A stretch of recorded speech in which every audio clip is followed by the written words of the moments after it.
É quase impossível estimar o número de escravos entrados no país. Isto não só por causa da ausência de estatísticas merecedoras de crédito, mas principalmente consequência da lamentável Circular número 29, de 13 de maio de 1891, assinada pelo ministro das Finanças Rui Barbosa, a qual ordenou a destruição pelo fogo de todos os documentos históricos e arquivos relacionados com o comércio de escravos e a escravidão em geral.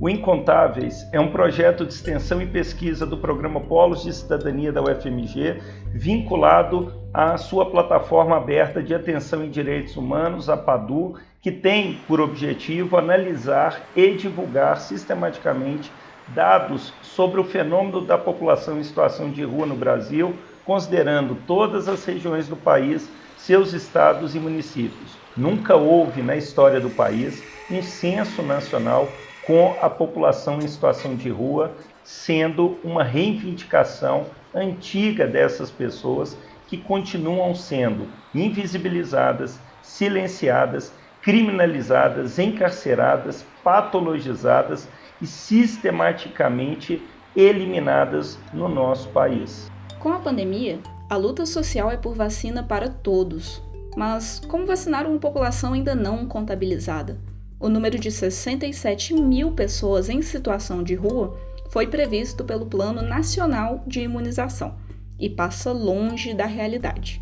A Defensoria Pública da União exigiu a revisão do número, atualizado com participação da UFMG. Hoje, são 160 mil pessoas em situação de rua no país, um aumento de 10 mil pessoas em relação a 2020. Os negros são a maioria entre essa população. 2/3 daqueles que vivem nas ruas são pretos ou pardos. No Brasil, aproximadamente 70% da população em situação de rua se declara negra. No estado de Minas Gerais, essa porcentagem é ainda superior, chegando a 80% da população em situação de rua cadastrada no CadÚnico. Nós temos estados no Brasil, como a Bahia, em que essa porcentagem chega a 93% da população, deixando evidente a relação entre a população em situação de rua e o racismo estrutural em nossa sociedade. De acordo com Abdias Nascimento, aquelas pessoas negras que não eram mais consideradas aproveitadas como força de trabalho nas cidades eram simplesmente eliminadas ou tinham seus corpos simplesmente despejados nas ruas das cidades. Graças ao relatório produzido pela UFMG, as informações do Plano Nacional de Vacinação foram alteradas neste mês. Da população em situação de rua identificada, 140 mil pessoas foram incluídas nos grupos prioritários para receber a vacina contra a Covid.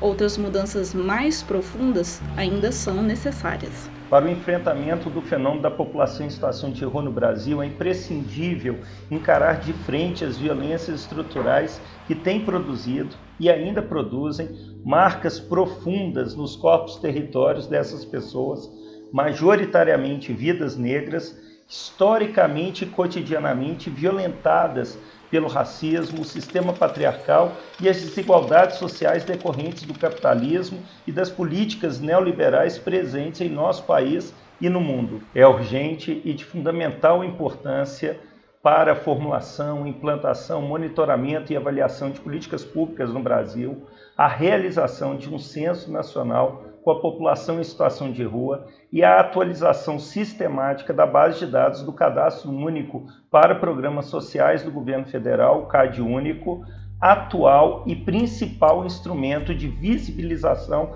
dessas pessoas em nosso país. Precisamos ampliar os registros históricos e interpretações acerca do fenômeno da população em situação de rua no Brasil, estando mais atentas e atentos às suas vozes e diversas manifestações, combatendo o perigo da história única no nosso país e fortalecendo múltiplos modos de existir e resistir dessas pessoas para a construção de outras trajetórias de vidas.